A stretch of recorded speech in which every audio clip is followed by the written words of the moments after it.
What's up, hockey fans? It is October 8th, 2020. This is episode 64 of the Clappercast. I'm Burke, and I'm joined by my co-host, Sean. Sean, it's been a busy week. How's it going today, man? Pretty good. I'm sitting here with Cap Friendly open. I've got the free agency countdown timer just right in front of my face right now. Just 16 hours, 43 minutes to go. Looking forward to seeing what happens this weekend. I know this won't come across over audio, obviously, but the beard is looking fresh, my friend. Oh, yeah, it definitely is. It's growing out to keep my face warm for the winter. Is that it's not a playoff beard, but is it like a preseason beard or something like that? Well, now it's an off-season beard. So I just grow it out for the off-season, then shave it for preseason, then let it grow for the preseason. Cycle repeats throughout the year. Yeah, okay. That's a new thing. I'm sure that trend will catch on, the off-season beard. It started here, folks. I guess on the topic of beards, we saw that Joe Thornton is shirtless, but, doing his thing in Switzerland. Joe Thornton things. Yeah, TSN posted a picture of Joe Thornton out shirtless shoveling snow in Switzerland, so he's having a time. Yeah, so maybe he'll go somewhere in his free agency frenzy. Who knows what's going to go down, but maybe we should start our episode today with the draft. It was pretty eventful. It was pretty fun. It was an interesting week leading up to it. Yeah, so number one consensus pick, Alexis Lafreniere, headed to the Big Apple. I wasn't really shocked by that. I think that was kind of what everyone thought was going to happen. Anything in the draft kind of stand out to you or shock you at all? So this one, shout out to the Hockey Minute guys for letting me know about this one. But Columbus's first round pick, Yegor Chinakhov, he got passed over last year. Went undrafted last year. Went 21st overall, but he was way off board. That most of the analysts, most of the draft ranking people didn't even have him in like their top 100 if he was ranked at all. So this guy came in as like a third, fourth, fifth round projected pick, and he's 21st overall, which is quite a reach for a first round pick. So that was kind of the big surprise for me. Yeah, I guess like Jarmo Kekalainen has shown that he's willing to take some risks. That's kind of a weird one to take. It's just going so off the board with that. Yeah. He doesn't shy away from making see something in him that nobody else did, or I don't know. It's kind of a strange one for sure. There was a little bit of variance in the how people were picked, but I think overall it kind of went according to kind of projections. But it depended on whose list you looked at. But I was happy with how the Capitals ended up doing. Much. Yeah, so I want to ask you how you feel about their first round pick, especially with Hendrix Lapierre falling. Yeah, I'm happy with it. I'm excited, and I'm also happy for him because it looks like he was actually like a Capitals fan, and like an Ovechkin fan, a big Ovi fan. Yeah. He's got some pictures with Ovi. Yeah, and he said stuff, his first jersey that he got was like an Ovechkin jersey. So it's kind of cool that just a guy who loves the team ends up coming there. It's kind of cool. I just hope like professionally for him that doesn't bite him. Like they don't use that in some sort of like as some sort of bargaining malicious negotiating tactic. Like you love it and you love the team. You could take a team friendly deal, whatever. But that's just me being a cynic, yeah. But I think it was cool. I'm excited. He looks like a really great player. And just awesome name, Hendrix. That is so cool. Of course, you got an X. You got an X in there. Like that just skyrockets you up the all name team list. It's pretty cool. Very exciting. Yeah, but for real. He's had a lot of coverage on him as being an incredibly talented and offensive-minded player. So he kind of fell a bit. His stock took a bit of a hit when he was hurt through a lot of the season. But it sounds like that injury has been solved, that he seems to be doing better now, and that could be actually a really good pick. I'm excited about Caps. it. It's just a very talented center. So, yeah, definitely kind of hurt him being hurt. That was a stupid thing to say, but only a handful of games played. Hopefully he can get some more time to develop and become a solid piece of the prospect pool of the Capitals moving forward. And also, Capitals wouldn't be a Capitals draft without picking a Russian guy up, so they drafted a guy named Bogdan Trineyev, right wing. Very hard to find stats on guy, but does he exist? He does exist, and so it's Capitals draft, so you got to draft at least one Russian and at least one Swede, and they managed to draft one Russian and I think two Swedes. I think they're both Bjorklund and Magnusson, both Swedes. So, yeah, I'm happy with it. And also, they drafted a guy named Bear Hughes. So he's Is obviously the long. Yeah, I'm surprised he wasn't first overall, with just the stock of the Hughes brothers. But also, Bear is just an absolutely insane name, and if he ends up playing on the Hershey Bears, that's going to be legendary. I can see the merch already. That is good. It's going to be awesome. Yeah, that's a good player. And how do you team feel about right the there. Oilers picks? So I'm disappointed that Yaroslav Askarov did not fall to 14 for Edmonton to pick. He was that Russian goalie that's been compared to like Vasilevsky, one of the best And goalie Tretiak. prospects since Carey Price. Yeah. I was really hoping that he would fall down to Edmonton because that would be an amazing addition for that roster to have like that type of goalie come in. But you know, they ended up with their first round pick taking Dylan Holloway. I didn't know much about him beforehand. I took a quick look into his draft profiles, his prospect profiles, and it sounds like most of it focuses on his abilities as a two-way player, which could be a really good fit in the middle of the Oilers' forward lineup. They tend to have issues with the defensive side of things, and to have a defensive-minded player coming in would be a really nice fit, really. The Oilers went entirely forwards this draft. They took a whole bunch of forwards. They ended up with, it sounds like this guy fell a little bit, Carter Savoie.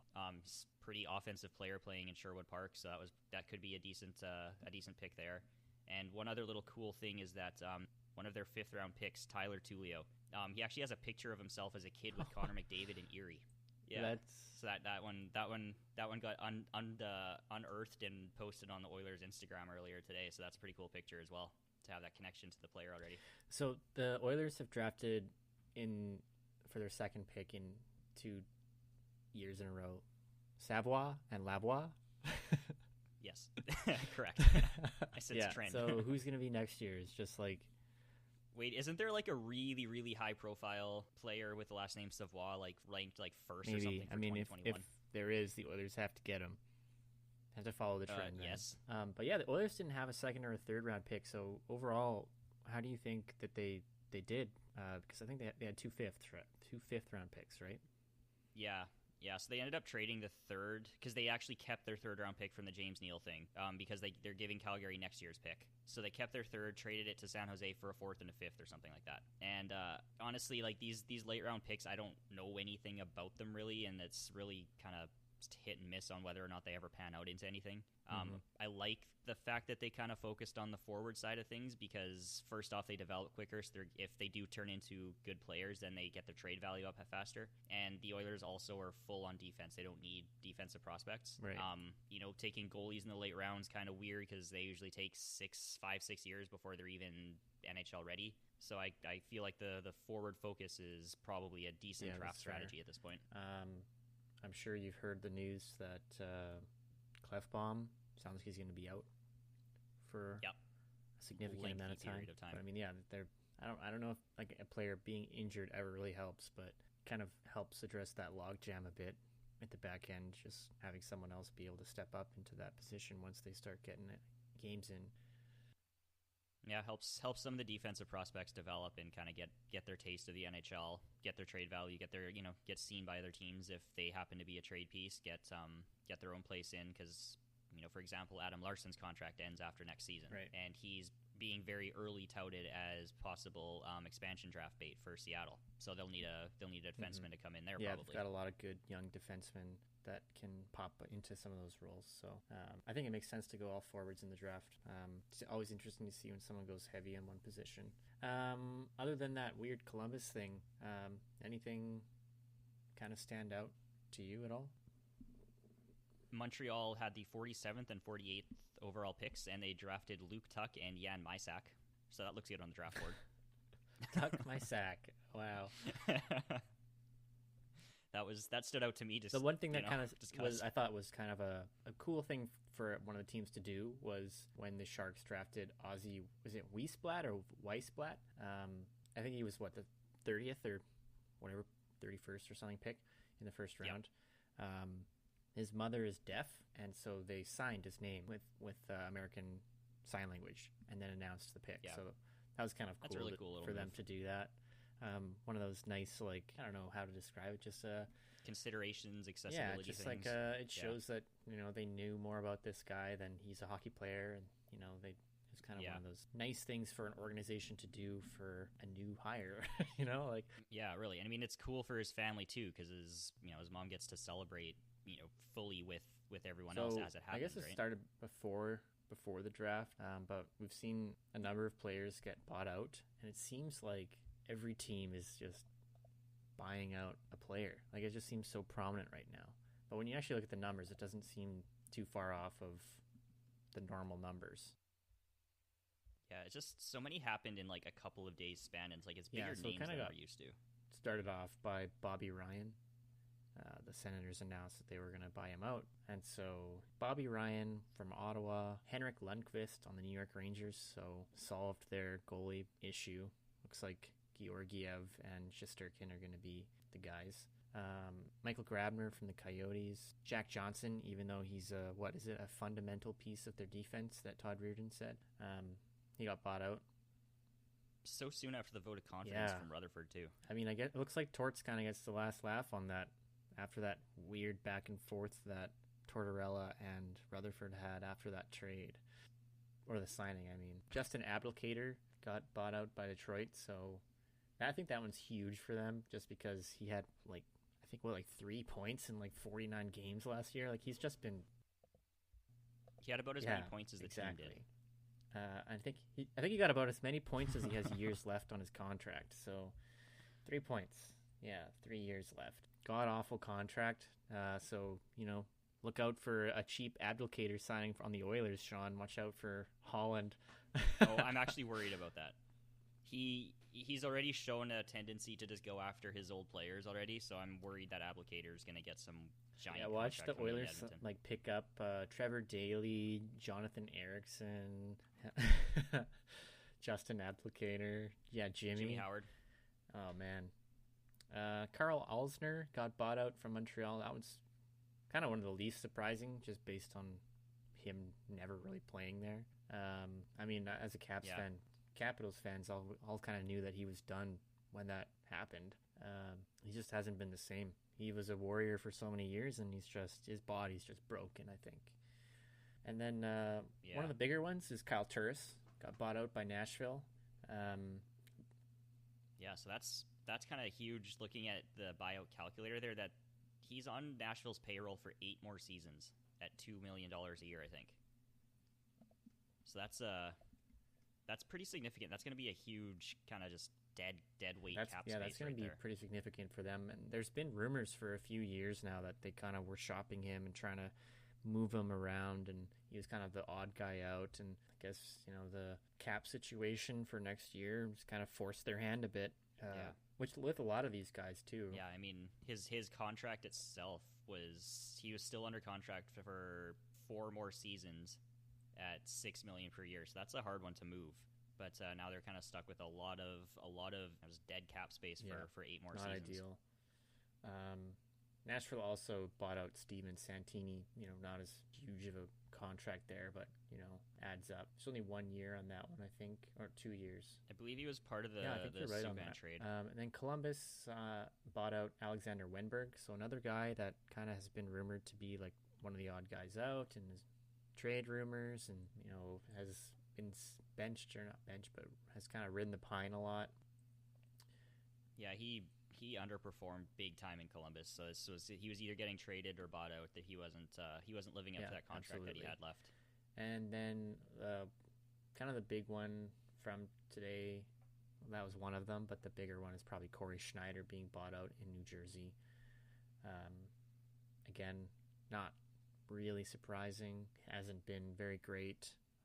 Again, another guy that's kind of gone through a lot of injury problems, and Mackenzie Blackwood is really shown he's the guy. So exactly, yeah. Mackenzie Blackwood took over the starter spot in New Jersey this year, so you don't want to have $6 million or whatever, $5 million for your backup. So we'll see, I guess, a year from now, which one of these guys are scoring overtime Stanley Cup Finals goals and scoring lots of goals, because we had Corey Perry, Andre Sekera, Kevin Shattenkirk, all in the finals, and they were all bought out. So, who's your pick? Who's your pick right now for bounce back from a buyout to kind of a important piece of a team? Any candidates? As weird as it sounds, I kind of want to say Wenberg if he gets into a different system that might support his play style better. Because you kind of wonder if maybe it just wasn't working with him and Torts, that he just couldn't play that type of style. If he kind of was like the one target is the doghouse guy, right? Maybe he goes into a different team. Maybe he's in a role with less expectations on him, different coach, different style. He might end up being a decent depth forward, anyways. I'm gonna pick Michael Grabner. I think he's always going to be a useful guy. He might not get a lot of goals or anything, but he'll get a lot of breakaways and shorthanded goals. He'll be very valuable for a team shorthanded, killing penalties, adding some speed to the game. I think he could be a pretty cheap pickup for a team looking for that forward depth. And on that note, he actually had a decent playoffs offensively where he was contributing. He contributed a few big goals, but just getting a lot of breakaways, a lot of chances, and yeah, I'll be interested to see who of these guys sign like super cheap deals somewhere, just because they're getting paid, so maybe they can fit into a team on a really cheap deal and make a difference. Like it's not like some of these guys aren't bad players; their contracts just suck. So like Kyle Turris, like his contract sucks. Yeah, exactly. So Nashville wants him out, but he has value. So I could see a team that's up against the cap trying to fit him in for like 1.5 or 2 million or something like that. It's a bit more easier of a pill to swallow than like 6 million or something, whatever he makes. Yeah, the six of his the 6 of his Nashville contract versus 1.5 or 2 off the market. Yeah, it's a lot easier. So you're talking about the difficulty of the cap. How about the impact that the flat cap is having on how teams are approaching I think we're seeing it already with this buyout pattern. I would anticipate a lot more buyouts just moving forward, just as teams can't make everything happen.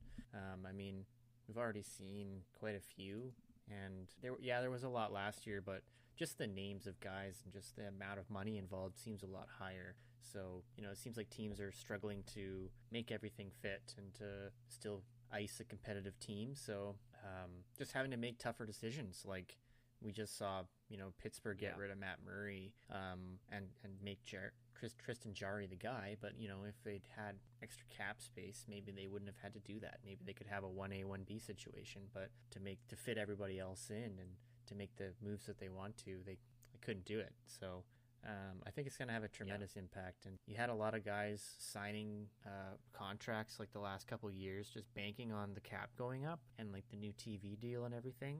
But like Austin Matthews is a pretty and Marner are probably the biggest ones that come to my mind of just guys who are banking on more money down the road. And is that going to be doable now? I don't know. Yeah, maybe not in Toronto. Years, right? The one other side of the flat cap too that's impacting is in guys with qualifying offers to RFAs. That two big examples are going to be Andreas Athanasiou in Edmonton and Tyler Toffoli in Vancouver. That both of them they anticipated being able to afford it, and they would have if the cap had gone up to $3 million that they anticipated when the trade was made. But now it's not doing that, and the teams are having to give up on these players that they just traded for. Athanasiou was a couple of second-round picks that they got 13 games out of, and Toffoli was, I believe, a first or second as well, that they didn't get much time out of, and they can't afford to bring him back. Another big guy that didn't get a qualifying offer was Anthony Duclair for the Senators. He was huge for them. Went to the All-Star game, kind of seemed like he found his home, and apparently they just didn't do it. There's still a good chance that they'll sign him, but you see a lot of teams that are just wanting to avoid going to arbitration and avoiding that whole situation because they know that they won't be able to pay and keep everybody. Well, I guess Ottawa's isn't as much the flat cap as it is their own internal cap if they're running off of one. Yeah. Because they've got like $17 million in cap space or something. But we see like Troy Stetcher didn't get one for the Canucks. Again, that's because they've got too many moving parts, right? Like they have to make some tough decisions. Carter Verhaeghe on the Lightning didn't get one. Vinny Hinestroza on the Coyotes, Freddie Gauthier, Dominic Simone, Dominic Cahoon. So kind of all surprising depth guys that just aren't getting the offers because there's not as much money going around. So Yeah. it's tough. It's going to be a really interesting short off season here where teams could look very different next year because they've been buying guys out and changing depth guys to get cheaper pieces and making tough decisions with goaltenders and top end talent. So we've seen some teams say like there's a very limited list of guys who are off limits. Yeah, you mentioned goaltenders there, and like that's one market that is absolutely blowing up this offseason, where we're probably looking at like a third of the teams in the league are needing a goalie, and a lot of them are needing a starting goalie. And like some of the names that are on the market, it's like Henrik Lundqvist, Braden Holtby, Corey Crawford, Corey Schneider, Craig Anderson, Jimmy Howard, Jacob Markstrom, Thomas Greiss, Cam Talbot, Anton Hudobin, Aaron Dell, Linus Ullmark. Like these are big names for goalies, and they're all free agents. Like best goalie class of free agents, like ever? Easily, probably. I don't like goalies rarely make it to free agency. They're either traded or they play with the one team. Like goalies of this caliber. Anyway. And then one to add to that list, we know he's going to get moved is Marc-Andre Fleury. He's available, right? So yeah, he's either going to get bought out or moved. So there's a lot of good goalies. So like some of these guys who did really well for themselves, like Jacob Markstrom. Like you had a good career year in your pending UFA season, but like you might not get as much as you wanted just because there's so many other guys available. And teams can't afford to give out like as for the much Canucks, as they like they could pay Markstrom what he wants, or they could look elsewhere and do a 1A 1B situation with Demko, right? Like they could get a cheaper goalie and bring him in and give Demko some more time, give him some more games to start. So I think the teams have kind of got some leverage. As much as leverage they've lost with the flat cap, I think they've gained on that goalie. At least the teams looking for goalies, they've kind of gained some leverage because there's just so many people out there right now. There's so many options. There could be a lot of movement on the goalie front. I mean, Henrik Lundqvist was kind of the first guy to get bought out, and then Chicago said they won't be re-signing Corey Crawford. So there's a good mix of like veteran talent that's available. Yeah, and with a lot of teams that are going to have to move over to young rookie starters, they're going to want to have one of these veteran guys in as either a backup or kind of someone to help teach them, show them the ropes for a year or two on and starting I think in the that NHL. The schedule that's going to be proposed for the NHL is that 1A 1B situation is going to be really desirable because of just the amount of games that are going to happen and. You know, goalies can't play back to back to back to back to back, so you're going to need to switch it up and have a reliable other goaltender. So I think teams that have just one guy might suffer a little bit. I think we kind of touched this on the Allen trade to Montreal and just how Montreal has so much cap space tied up in goalies, but you know that you need a solid guy as a backup right now, which is curious for the Penguins to get rid of Matt Murray. It just shows how strapped they are when they get rid of a guy like that. And they've got Casey DeSmith as their backup now. It's a bit of a downgrade, I believe so, in my opinion. I mean, Matt Murray had one half a bad season. He's still a good goalie. I mean, I guess the Penguins have a decent track record of bringing in a random goalie to fill a position, and then he ends up taking over the starting role in a couple of years. So yeah, maybe they'll bring back Fleury. Ooh, it goes full circle. I could see him signing there for cheap if he gets bought out. That could happen. Apparently, the trade ask from teams on Fleury is really high. Like they're asking for a first or a second as well as Fleury, just because they know Vegas really needs to make something happen. But you know, they're asking for like Vegas to keep some of his salary to get Fleury, who's still a good goalie in the NHL. And like a first or a second is like, you out of your mind? Like that's insane, especially with the amount of goalies that are out here. I guess it's a buyer's market for goalies, but that's just excessive. Well, hey, I mean, I guess that's what happens when you know what your opponent needs in a negotiation. And you've already signed Leonard. I mean, Fleury has yeah, exactly. You've got, they twisted the sword in Fleury's back by signing Leonard. and you know exactly what Vegas needs out of this trade, so you're going to absolutely open with a massive offer because you know you I think have that the leverage goal, in the that situation. sword in the back needs to be adjusted to not say De Beer and just say McCrimmon, because it wasn't De Beer, it was McCrimmon, right? So Yeah, yeah, it's ultimately. I'm really interested to see what is going to happen with these goalies, because there's so many guys available, and there's so many guys who could be poised to have a bounce back year after being down, and maybe their numbers aren't so bad on like a 1 year $1 million contract.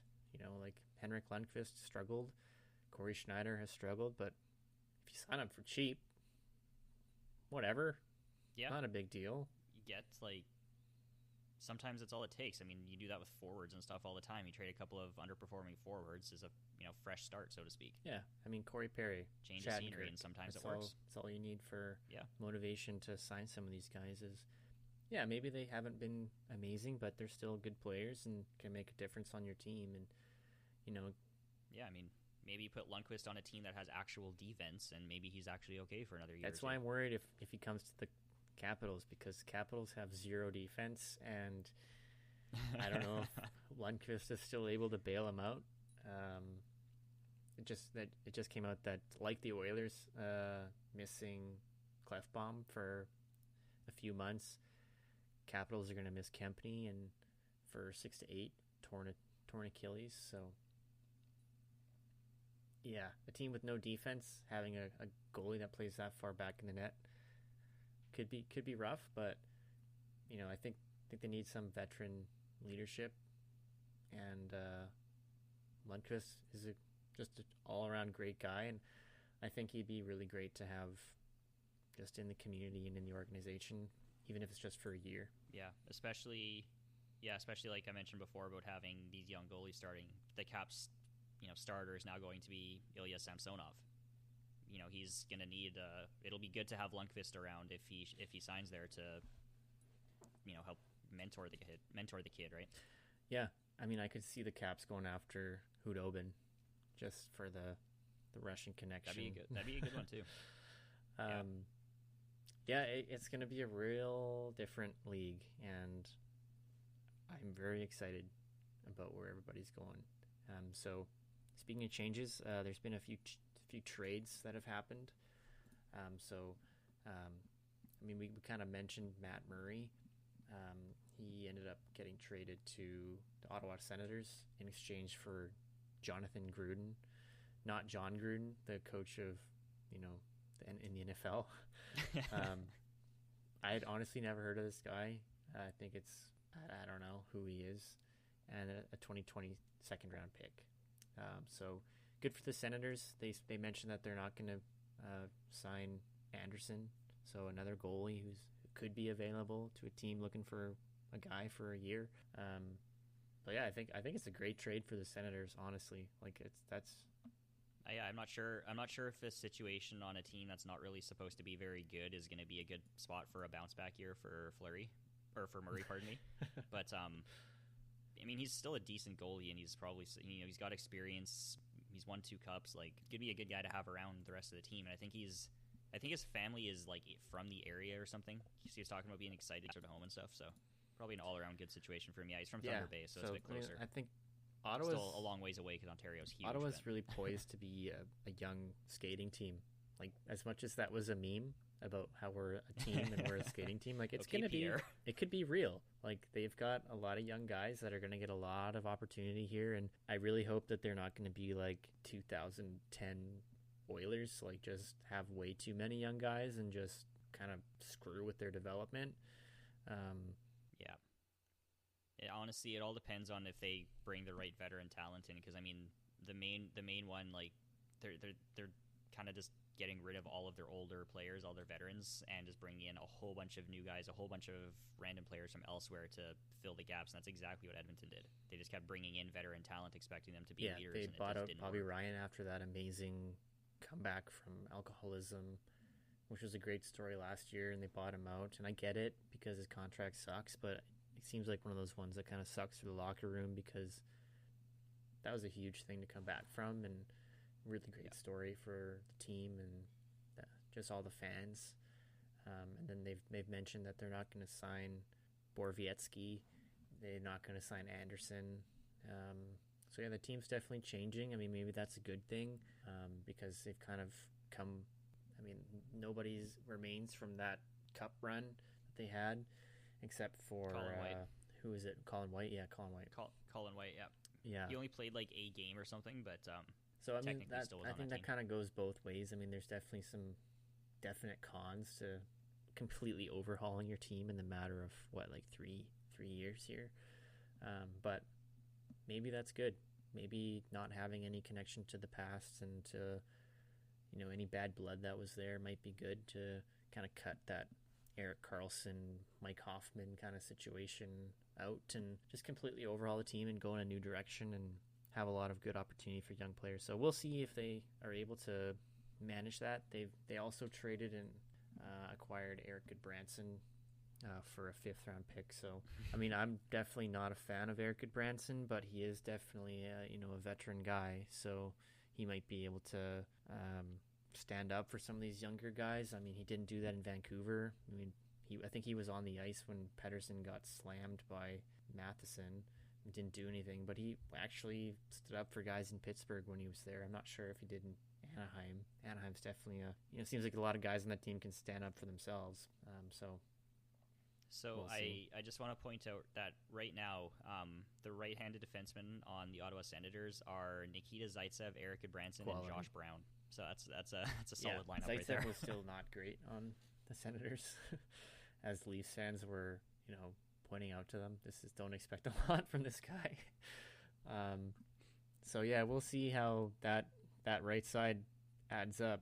I mean, the left side is like Shabbat, Fabian Brandstrom, and Shabbat, Mike Riley, Christian Wolanin, and yeah, probably it's going to be like Brandstrom or someone's coming up from the minors this year. They're still going to get scored on a lot. So yeah, could be interesting for Matt Murray there. But I mean, Senators did one thing 100% right: the jersey change, logo change, went back to the 2D. I love it. I'm completely on board with that.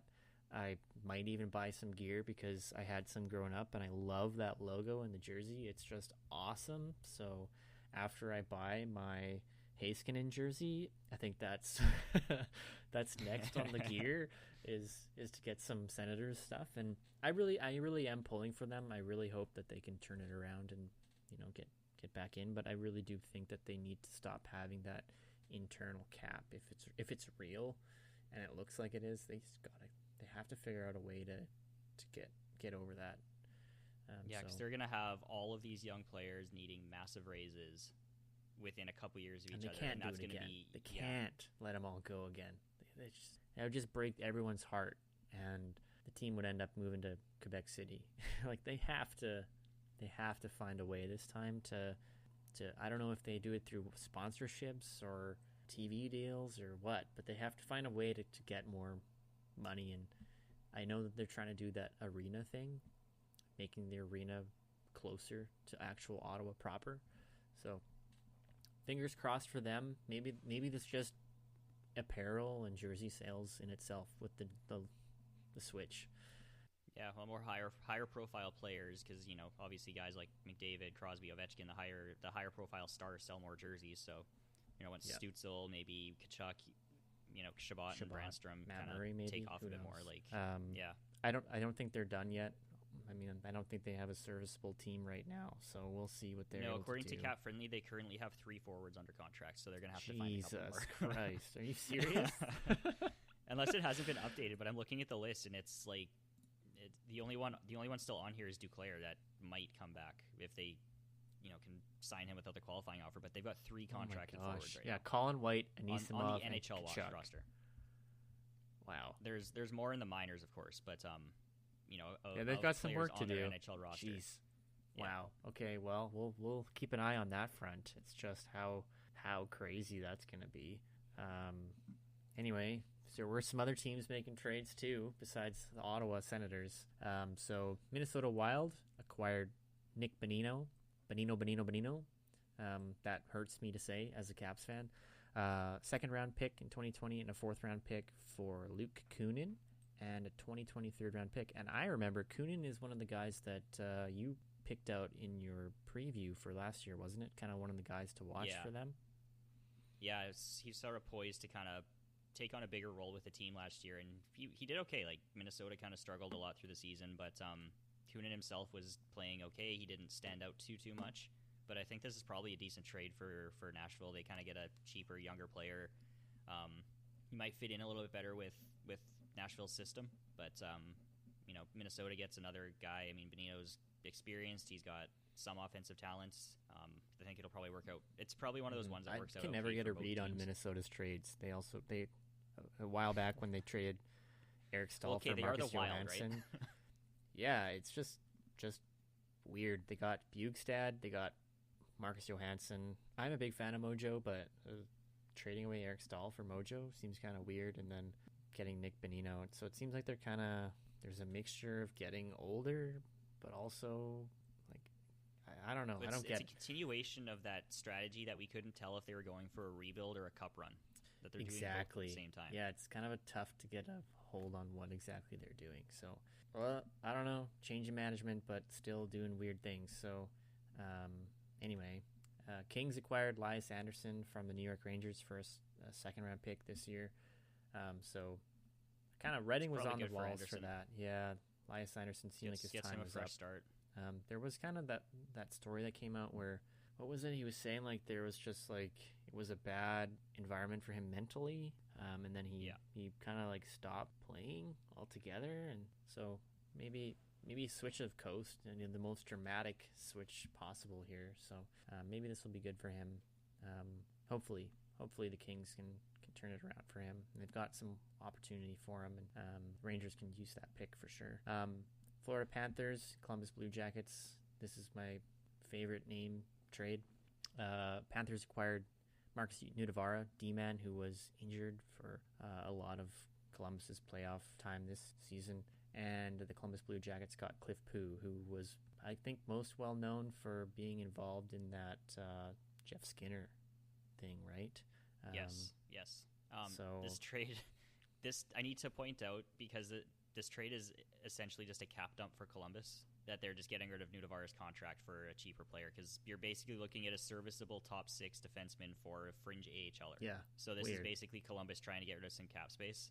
Nudavara is actually a solid defenseman, and I think he's going to do well in Florida. Mm-hmm. And I think Columbus is just trying to free up a bit of space to go make a run at one of the high-profile guys on the free agent market, such as like a Taylor I like Hall this trade for both teams, really. I mean, I think Columbus probably could have got like a pick maybe out of this, like a late round pick or something instead of Cliff Pugh. But Nudavara is a solid defenseman. You know, he's not unreal, but he's not garbage either. So Florida definitely needs to kind of work on their blue line after they got rid of Matheson and cleared some space there. So they ended up getting a cheaper defenseman than they had, and one that doesn't, body slam guys to the ice and actively hurts the team. So I like this for them to just get a solid guy that can play defense for their team. And there's probably going to be a lot more happening, but another one of the bigger trades that happened was the Blue Jackets got Max Domi from the Montreal Canadiens in exchange for Josh Anderson, and the Blue Jackets also got a third-round pick in 2020. So this is a great trade for the Blue Jackets. I really like it for them. Max Domi seems like exactly the type of player that Torts can do well with. Yeah. I'm interested to see, because it sounds like Domi had some issues maybe in Montreal with Claude Julien, because when he was asked to comment on his relationship with Claude, he was like, I don't want to talk about that or something. So I'm interested to see if Domi and Tortorella can get along, because otherwise this is a really good trade for Columbus, because they get a scoring center. And he's in my opinion, he's a better player for the team than Josh Anderson, and they also get a draft pick out of it. And I think Columbus, this was an excellent trade for them. Montreal kind of got fleeced a bit, I feel, but maybe Josh Anderson is healthy and maybe he can kind of be the type of player, because he really is a Montreal Canadiens type forward, like small, skilled, and physical. And he brings the physicality that the team might actually need, compared to what they didn't have before, versus Max Domi, who was a center. They already had younger centers who were better, pushed Domi down the depth chart, they get Josh Anderson, who can come in and be physical on the Definitely second line makes right sense. wing or something. I think when I originally saw the trade, I definitely overvalued Anderson because I thought he was still as good as he was, but he's definitely had some injury seasons and hasn't really done as much. The thing with Anderson, he had the one good season where he was like a 27 goal scorer or something, and the rest of his years have been either half year split with the AHL, or he's been injured, or he hasn't been as offensively productive. But his contribution is more in just like the physical and the engagement side and that part of it. So if he can still do that and his shoulder's healthy enough to do so, then he can still be and valuable. Domi signed a 2-year contract with Columbus after this trade, where he signed for an AAV of $5.3 million. So if they're going to play him second line, seems like a solid start. We'll see if he's going to play a major role in their offense, or if he plays up or down the lineup.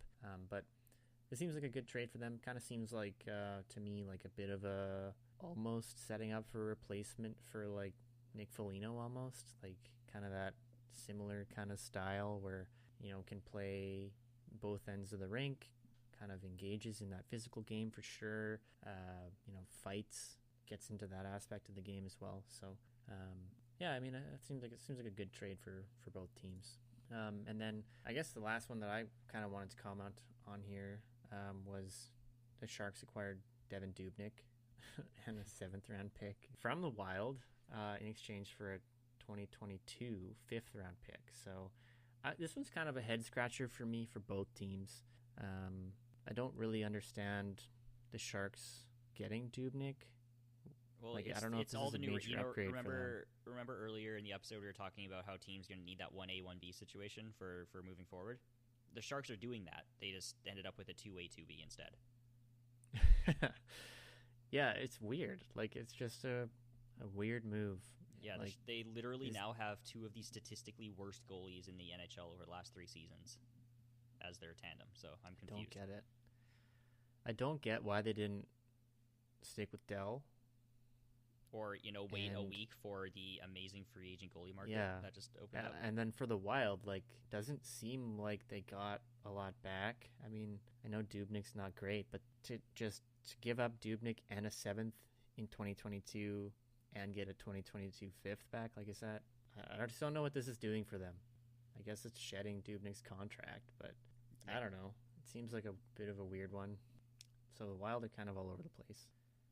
All right, well, I guess the last thing here that I wanted to touch on here is kind of wanted to tip the hat to Justin Williams on a great career. He announced his retirement after 19 seasons in the NHL, Mr. Game 7, officially calling it a career. We'll see if he'll magically come back if the Carolina Hurricanes are looking like they're going to enter playoffs again. But props to him, and also I wanted to give props to Matt Niskanen for also unexpectedly announcing his retirement. Currently, he was with the Philadelphia Flyers and looked like he was solid second pairing, sometimes third pairing guy for them. Huge part of the penalty kill too. Played a lot of minutes in the playoffs, but I don't know. I guess he's. Yeah, I think I saw him mention it's kind of he just wants to step away, be with his family, and with the complete uncertainty surrounding a season with how they're going to restart it and the whole pandemic type stuff going on, that he just kind of wanted to step away and take that aspect out of his life to fair enough. I mean, he's played a number of years, he's won a cup, and definitely takes a toll on you. I wonder if they were trying to get him to agree to like a trade to some garbage team or something, if that was what they were gonna do, and he just said, you know what, screw that, I don't want to go play some dumpster fire team, and then just announced his retirement. Seems it was very unexpected. So congrats to both those guys, both former Caps, and I liked both of them when they were on the team, so props to them. So that wraps things up for this time here on Clappercast. Make sure you rate, review, and subscribe to our show on any podcast platform. To keep up to date with the latest content, you can follow us on Instagram and Facebook at Clappercast Media, or on Twitter at Clappercast. How do you feel about your team's draft this season? Let us know on our social media posts. We'll see you guys next time with more hockey talk.